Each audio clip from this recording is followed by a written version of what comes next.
Hello again. Welcome to chapter 32. Yeah, today, this is a good chapter. I like this one a lot. So, let's go over here and actually know what I'm doing. Hungry ghosts. The warriors stood in a ring around the fire. Dawn was an hour away. The early gray shone on the horizon through the trees, but mostly it was black night and the blazing light of the fire.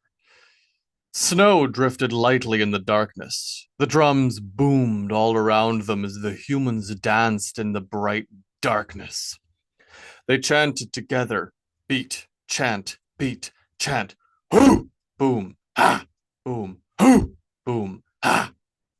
They danced and walked in circles, many of them naked, though some wore their heavy breeches, holding a horn of mead and standing amidst all the moving and chanting warriors, now nearly 100 strong. Niels spoke loud over them all. Men on cold earth, hear now! Dance of the war dance, and sing your battle cry! They all responded with a loud, "Hoo!" and the drums pounded further. Ha! Flesh of men, you shed by the great flame! Throw off this hammer of mortal things, you! Hoo! Ha! Spirits of the wolves and the bears, feed on our battle fury. Come to these halls and take up your revenge within us. Hoo! Ha! Take, you, the hammer of the body, and make it home. Wolves of Odin, the All-Father, run wild in these warriors who fight alone. Drink his blood, take his swift strike. They howled then. Many of the warriors were handed horns painted white that they took careful drinks from and passed them along. In the white horn mead there was mixed the blood of a hunted wolf and mushrooms from the forest. Nathan and Eric drank of it and immediately went to their hands and knees and crawled upon the earth. These men and women had come from villages and hamlets that had been visited by the Reavers. They the call to fight against the Norse king hadn't always been received well, but those who felt the flame of war within them had jumped at the chance. They had 9 ships now, and they'd sent other raiding war bands to other targets. Inga took the drink from Eric then and drank. The taste prohibitive, but she downed a gulp. She dropped to her knees and her eyes rolled into her head as she howled, feeling the warrior spirit of wolf run wild within her mind. You wolf-head nar, bound ravenous and free, rivers, run, river runners, never slowed, taste of blood and death, seek out and hunt the enemy to their deaths. In response, all the wolves screamed a howl. Great hammer of the Bjorn of Midgard, fight for a place here. Make your power shown within these beasts. Lumber and tear free from the wooded confines you cannot withstand. Now they, the Bjorn among them, growled deep, guttural, and powerful growls. Blood of the great bear taken from the earth, power and strength to shatter ice and rip at bark. Now there was the horns, painted black, and from these the bears drank. Olaf and Harold shared a small horn. The large Sven and the violent woman Skadhild drank and then knocked their heads together as bloody mead dripped from their mouths. Ragnar stood naked, his barrel chest and thick arms bulging as he held the horn. As large as he was dwarfed by the height and width of Hafvald, who stood opposite him. Hafvald's tattooed face looked down into the fire, and he reveled in the pain he felt from the heat of it. From his heavily muscled front rose steam from sweat and the blood of the bear he had killed for the ceremony. He breathed in great waft wafting breaths that clouded in the cold air before being taken up by the heat of the fire. Berserkers! Standing! Braving the cold, never wearied! Crash and take your force for the great war will! Who? Ha! Drink, you men! Take animals of war for your author, your hugger and your blood. Make your hammer that of battle fury. Make your skin war drum, and your voice a shout of the winds. Strength of the unending woods fill ourselves. Our foes will each of them be drained of blood to die in their cold grounds. Oh, ha! Ulfhednar, berserkers, make a glorious slaughter of war and burn their existence from this realm. Niels then drank from a white horn, the wolf's blood, and howled. They all howled with him. Blood sprayed from his mouth as he howled into the air, a great waft of steam billowing up from his exhale. Fitbjorn and Stephanos watched them engage in the ritual. They had mead in their horns, but not with the mushroom and blood. Stephanos was wrapped in his usual heavy furs, and Fitbjorn stood shirtless in the cold morning. You will not join them? Asked Stephanos. I will, when the time is right. This is for them. They are the wolves and the bears. Stephanos looked at the stark difference he could see between the brutish bears and the sleek wolves. Why are their bodies so different? Who can say? The gods crafted us each for something. Perhaps their hammer is for their purpose. I think I did not know your answer before, but were you a bear or a wolf? Or are you a strong cow? Fitbjorn suppressed a chuckle. That is something I have wondered myself, you know. You are big, not like me, or Havald. But you are bigger than Ragnar. That is true. And your name is White Bear, no? No. That is what I call myself. What others call me. But this is because of the cloak. Yes, your famous cloak. Strange and not the right color for your beard. Fitbjorn grabbed the top of his beard around his mouth and ran it through his hand down the length of it to his mid-chest. Black and white, Fitbjorn said, looking at the length of his beard. Perhaps Hafald Brynulf should be called the White Bear. He laughed. Before them danced a shirtless Hafald. The man was simply enormous. His long blonde hair whipped wildly around his head and broad shoulders, long red and black tattoos of runic script coiling up his arms and body, as well as spanning across his face. The tattoo on his face looked like it was a river of runes flowing from the bridge of his nose, flowing over the bridge of his nose from one side to the next. He locked eyes with Stephanos, and they could both see the wild and ravenous fury burning within him. That look made it clear that he wanted to kill, and when directed at them, it appeared that he wanted to kill them. Hafeld was pushed on the shoulder by Harold Strongarm, and he turned to the man. Yeah! Harold said in a raucous shout that struck his form against his bicep. Yeah! Hafeld replied and did the same. Standing, fighting Berserkir!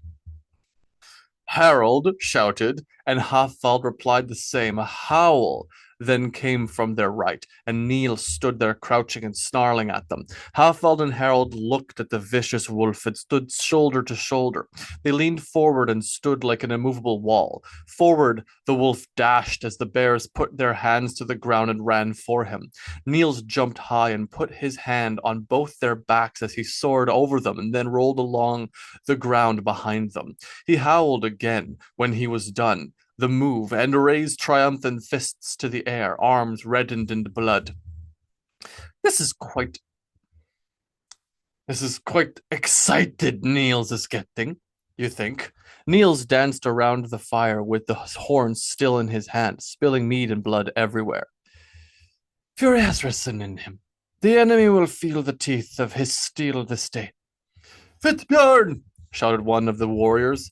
Fitbjorn! Others shouted back at the call, and all stopped dancing and stood in the falling snow and roaring fire.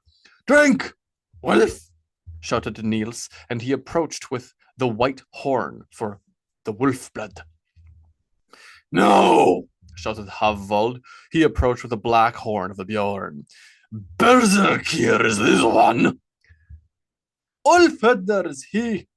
Fitzbjorn took both horns from them, and they retreated. He allowed the warriors, his wolves and bears, to all grow quiet down and pay him the attention he wanted. He stood there before them, all a moment, feeling the presence of the moment and hearing the crackling of the fire. I am. For a moment he considered speaking his real name, but that sense dissipated quickly. I am Viking. He brought up both horns and drank from them simultaneously. The tips pointed out to the side like the tusks of a Jotnar. The bears and wolves gathered around him all spent a moment in total stunned silence as he did this. Each of their blood was able to fight with and subdue the strength of a wolf or a bear within them. But to have both would be impossible to hold. Should be impossible.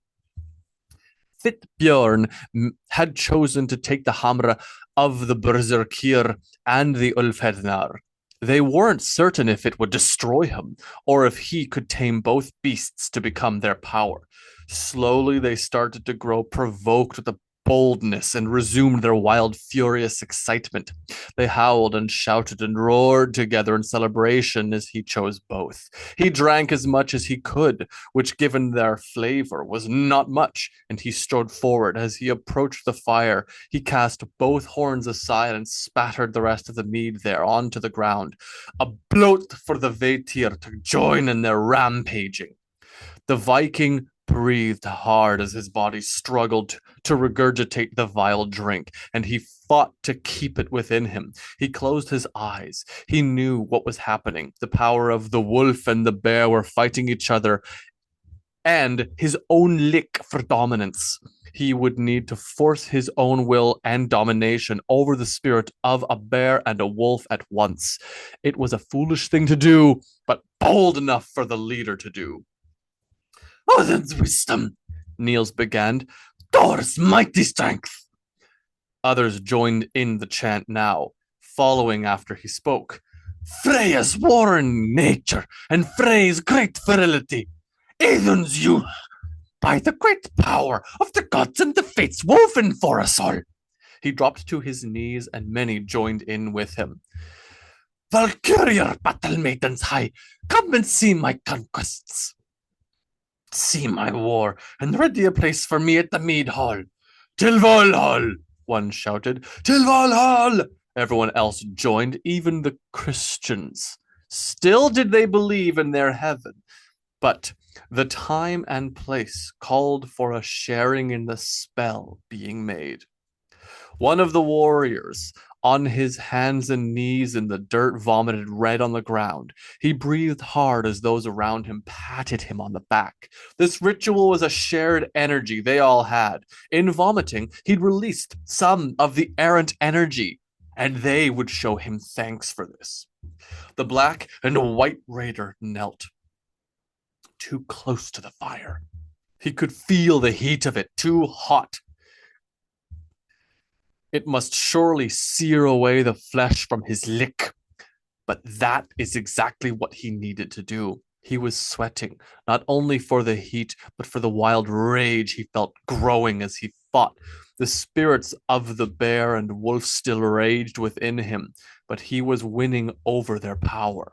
He would take the shape of these beasts and reap slaughter on his enemies. It was a pack that came for the fortification now. No organized army of men, this but a pack of wild beasts. He leaned back and used the impetus to stand in a fluid motion and stood there in his power. All the warriors howling around him. In the east, he could see the sunrise had nearly begun. And that meant it was time. The black-haired white bear, Raider Varangian, stayed a moment, teeth clenched in the immense power he felt and exult in his place. Arm, he commanded. and the shouts of joyous festivity resounded in the forest. Every warrior went to their resting place and underwent the process of lapping themselves in armor. As wild as they were, he had made certain they all understood that they were to wear armor in the coming fight, no matter what they felt they might not need. Fitbjorn went to where his tent was and started to armor himself as well. It was no easy task with the spirits of the wolf and the bear running a turmoil inside him, but he worked no matter and strapped on everything with careful surety. Red arms were thrust into metal bracers and gloves. Heavy shields were raised, and swords and axes with them. All hid their turned hammer under their helms, and then finally the last pieces were added. Bear or wolf, each warrior had a piece of fur from that animal that they now draped over their shoulders. The final part of the transformation to become the animals whose spirit dwelt within them. The Ulfednir had the skins of wolves, most included the head upon them. The Berserkir each had the great thick furs of a bear on their backs. Their leader walked out among the gathered beasts. Now! Fitbjorn called as he was done arming and stood with his great axe over his head. He wore a wolf wrap around his shoulders, but the great white bear cloak over it. To war! And at his calling, the tempest that they'd all been the building turned loose, and they each ran through the forest, away from the rising sun, and for the doomed enemy fortress of the King Magnus before them. They wove through and between the trees in the dawn's early light. Each saw also that the full moon rose overhead to provide them more illumination by which to see. They estimated that their enemy would know they were coming. Fitbjorn didn't want to underestimate anyone. None ran at their full pace. To waste energy thus would be foolish, foolish even for beasts. Ahead of them, slowly emerged the sure wooden walls of the stronghold. This sight made them run faster. Fitbjorn, however, grunted in frustration as he saw the smoke rising in the early morning. That meant that many cook fires would mean they were ready for the army's arrival. Come then, he whispered to himself. The doors would be closed. That was no great hindrance. They dealt with closed doors before. There was a swath of the woodland that had been clear cut before the fortress, and as one, the force emerged from the tree line like a tide.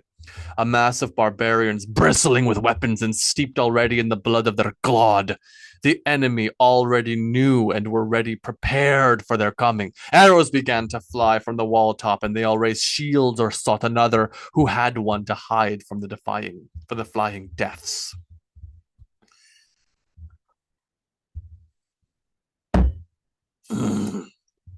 Many were felled from the first wave of Fletch shafts, but this didn't slow their advance in the least.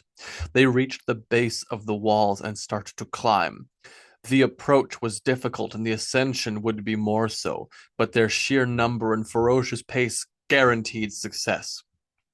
Those who climbed were without shield and only lightly armored. Niels and Arik were among these. But while the many posts to hold they swiftly reached but with the many posts to hold, they swiftly reached the top. Eric blinked hard as that spear tip dug into the meat of his shoulder and pushed down. The shock of the moment caused him to lose grip and he fell from the wall. Niels had been fortunate that none had specifically hindered his climb, so he reached the spiked top first. But he was not foolish enough to spring over without peering around to see if any would fall on him immediately. He saw many of the enemy Norse stabbing over the edge of the picking up rocks to throw, but it seemed none had noted his climb. He was fortunate, too, that his shoulder injury was healing well. And with the pressing empowerment of the wolf, he felt no pain at the wound even as he climbed. Encouraged, he leapt the last distance with alacrity and swung savagely with his axe. There was a man to his right who'd been stabbing over the side with his spear, and he cut the man right in the back of the neck. And though he wore armor there, he buckled under the blow and toppled backwards. Niels shouted aloud, "Who?" and turned to the other side where a man had noticed him and was readying a spear to aim a strike. Without hesitation, he sprinted forward to rob the length's advantage. The spear shaft whipped quickly and hit him in the helm. He was, however, close enough that he'd avoid the tip, and with his helm, the strike was not enough. His axe was planted into the man's shoulder, just above the armpit, and the enemy screamed and he was thrown against the waist-high wall top on his right. Niels grabbed the man's leg and braced his arm, then threw him over the ledge to land on his neck down below. He howled now, feeling the energy of wilderness fury within him. Other raiders had to come over the wall now and were working to clear this section of defenders. A spear was thrown and landed in the back of a bear who bore down on an enemy man, and the force of the impact flung him forward. The bear could not keep his balance with the pain and surprise and so fell off the wooden walkway down into the fort. Seeing all the new-come support, Niels charged for his objective. He and the other best climbers who were tasked with scaling the walls had to get to the door and open them. The fortress would have, no doubt, a strong brace to protect from intrusion, and so their work would be hard. It was, however, entirely necessary. Ragnar appeared atop the wall in front of Niels and took the bow from his shoulder and an arrow from the quiver over his back. He nocked the arrow and drew the bow in a flowing and well-practiced movement. Now, he needed to find a target. There by the door, of course, he found many of the armored foe readying for the breach they anticipated was coming. Oh, they were ready for us, he thought. That was distressing, but not overly worrying. It was, after all, a fight they had come seeking. He loosed the arrow, and it found the middle of a man's side, sending him spinning to the ground. He quickly nocked and drew another arrow, turning now to an archer that was still on the wall top, aiming down at his companions. Just before he loosed this arrow, though, he saw the helm of another raider rise up into his view and block the archer. He grunted loudly at the frustration and waited. His eyes flicked all around at potential threats that abounded everywhere. Making a quick decision, he hooked his foot under the wooden railing on the inside of the wall top and leaned back over the wall, keeping the arrow drawn. He now had an excellent vantage on the enemy archer and let fly the arrow. The shot was, to his biased perspective, perfect. It passed within a hair of his friend's helm and landed with a thud in the enemy's own helmet, just aside the nasal guard. He turned and drew another arrow and spun around, sighting now another enemy archer who still aimed down at the massing horde below. This man Ragnar dropped with a shot to the center of his chest. More and more the climbers poured over the sides, and he was further supported, enough now to begin focusing himself and other archers down at the men who stood at the doors. Niels and many others would need to fight their way there, and he wanted to aid them as much as he could. Fortunately, the enemy was still thick in the muddy road to the gates, so he found targets easily. Unfortunately, the enemy was still thick on the muddy road to the gate, and so their fight would be hard fought. A woman leapt over the wall in front of him with a round shield on her back, clearly having grown tired of waiting, and drew a sword. She screamed in frenzy and leapt over the inner rail guard to the ground below. The rage of the wolf's blood was forcing her vicious advance. "What the hell?" Ragnar shouted aloud. She'd be overwhelmed without support, and so he drew an arrow and sent it down into a man who was approached her from behind, hoping to take advantage of the opportunity. "Niels!" he shouted, looking around, but the wolf was nowhere to be seen. He turned back away from the gate and saw a huge bear standing as wide as the walkway. He grabbed the man's gambeson and nodded below. "Go protect her!" he ordered, and the bear looked down. Only after he jumped did he realize it was Skadhild. The bear landed on a man who'd been racing to catch the woman and dug her axe deep into the man's neck as she landed heavily on him. She growled and stood, blood spray covering her front. Skadhild looked up and saw the woman fighting already in the wide alley with her shield and sword. The archers above doing their best to cover her, but she'd be pressed back soon. She yelled and sprinted to meet the fight ahead of her. The enemy bent forward with an arrow, landing deep into his chest, and as he splashed to the mud, Skadhild arrived on her right and slammed into the man who'd stepped to take his place. Wild woman! She yelled to the shield maiden. Wild woman! The shield maiden replied with a wildly delighted laugh. They stabbed expertly with her. She stabbed expertly with her sword and caught a man in the throat, but his sword fell from a strike to her shield and arm. Much of the force was taken by the shield, but she knew she was bleeding. Skadhild growled and swung her axe onto the man's helmet, sending his head snapping back and making him stumble. Arrows continued to fall from above, and another shape landed on their left with a shield of his own, and they formed a minor defensive shield wall.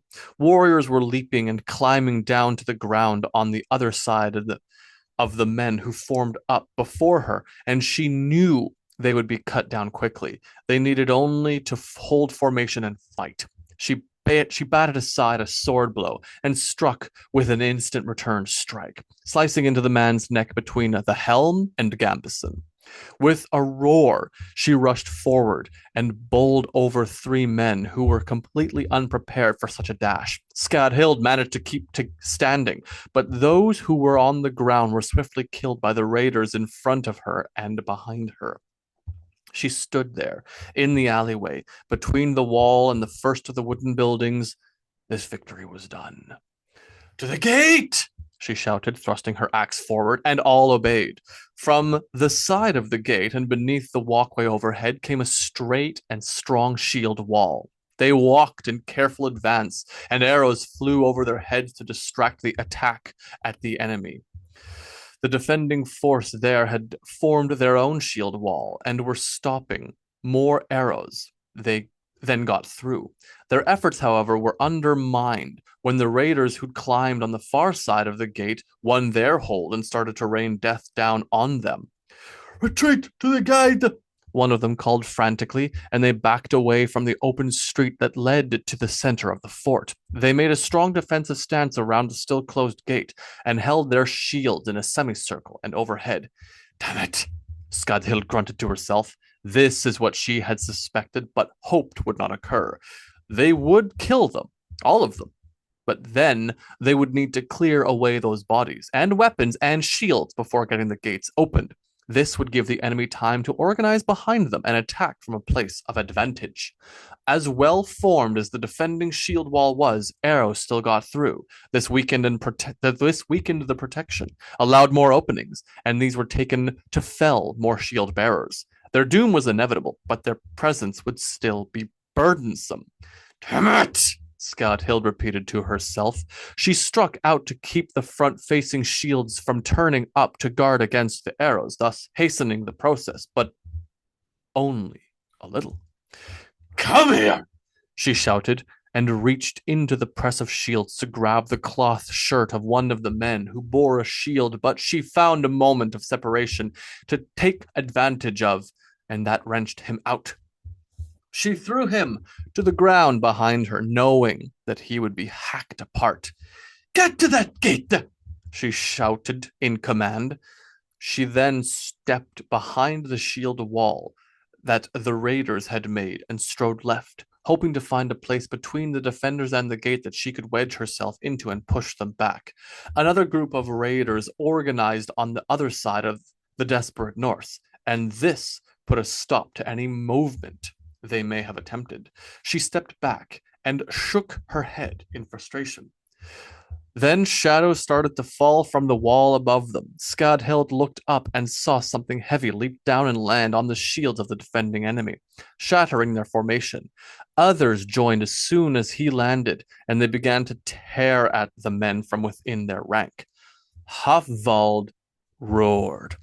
The Berserkir struck with speed and enormous strength.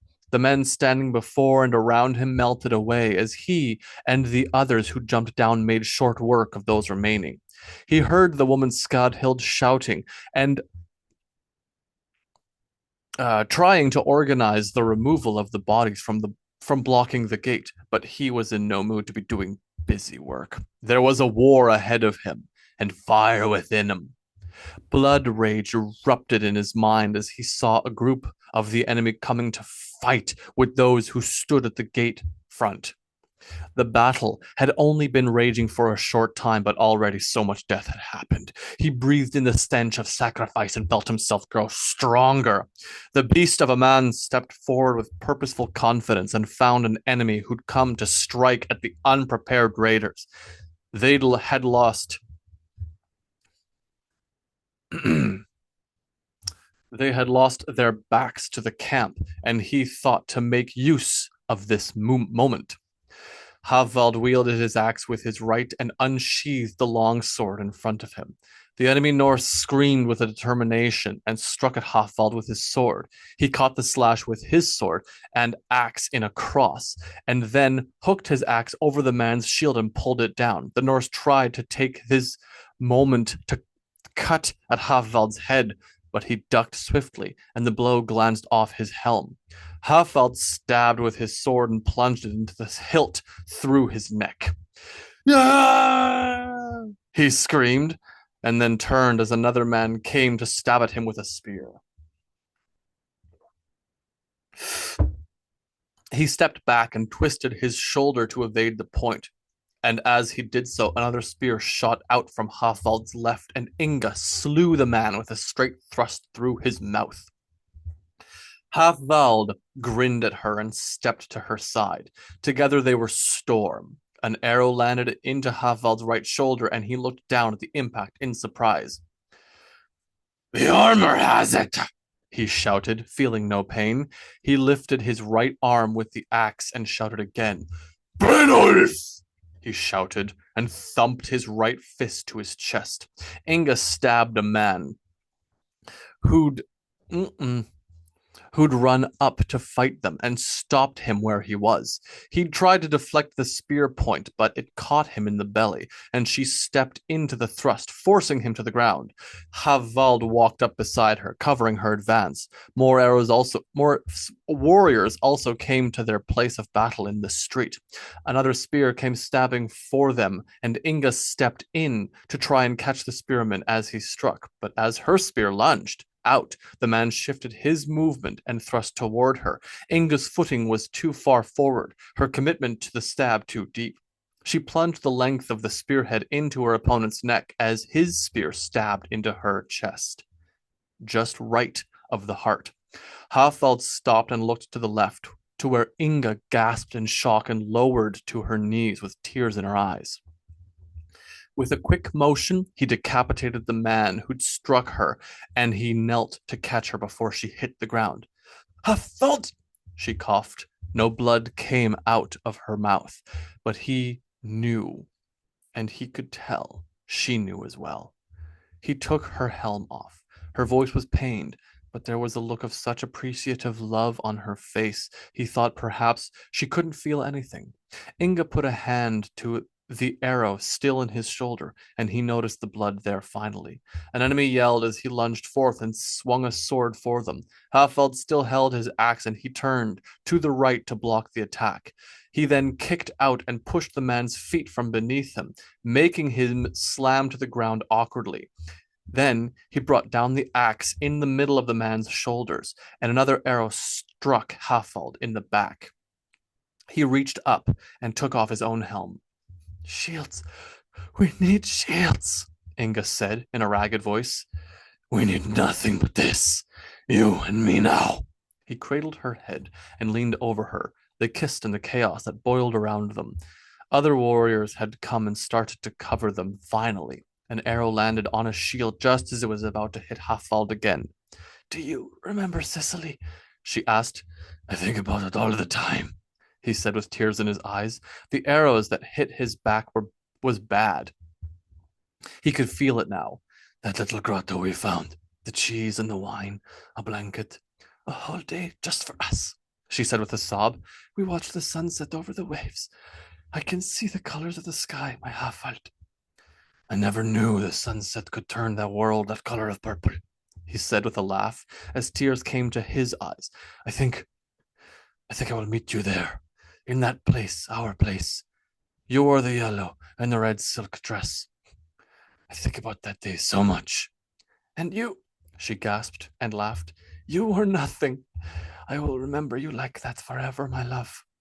I have loved you every instant since the day I first saw you, Inga. I wanted to handfast you, but we never had to. We never needed to. You are my man. You are my woman. I love you, Inga. I love you, Hafald. They kissed each other then, one last time. He felt her die as he slowly lowered over her, his own life draining away from him with quiet dissipation. They died in each other's arms, embraced in the heat of the war around them, hearing nothing but each other's hearts. Yeah. End of chapter 32. That was I think a fitting end for two characters who I loved quite deeply. And I hope you enjoyed it, because the gods know I did. Really enjoyed, especially the ritual scene. Obviously, a little bit of inspiration from a recent film that came out, if you know what I'm talking about. But the there were a lot more pieces that I would rather have put in, and so I liked having it a Berserker and Ulfedar ritual. I thought it was really, really fun to write. I had a lot of fun with it. A lot of fun to read too. So, oh, ah,